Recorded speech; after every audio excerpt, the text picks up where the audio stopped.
I'm doing some more work on the generator, getting it ready.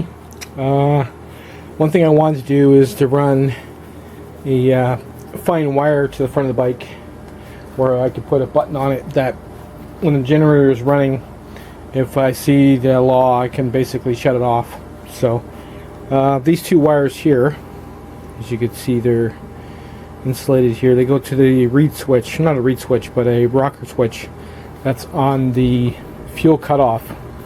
So what I'm doing is I'm adding an extra lead, because when you short them, it's what kills the motor.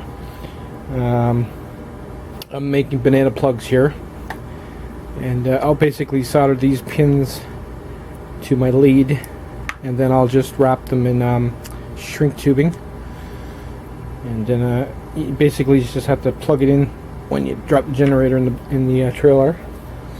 So that's that done. The other thing I want to do is I want to add a extra inverter. I want to be able to see if I can tap directly off the alternator inside this the unit. So I basically would add two thick heavy gauge leads coming out with a connector, like nice hefty connector like that on the front of the generator that would go to these leads here going into the inverter.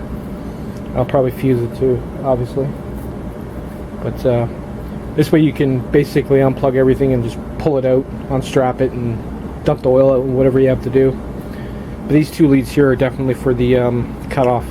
You can see they go right to the switch. It's right there. So I'm not too sure if they're open or closed when the motor dies, as we'll find out. Either way, it should work this way, hopefully.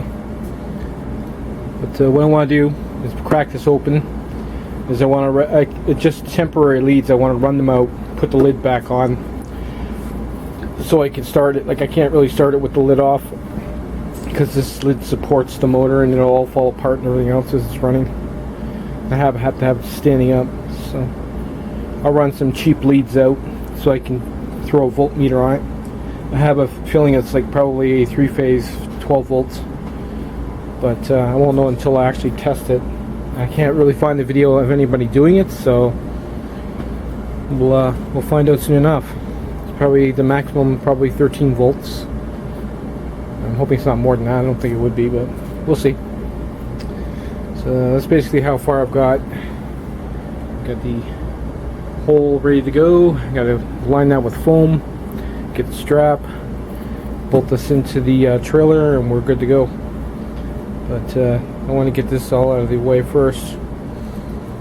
So I'll post another video when I get the results from the alternator that's inside the unit, the voltage and everything else. Later.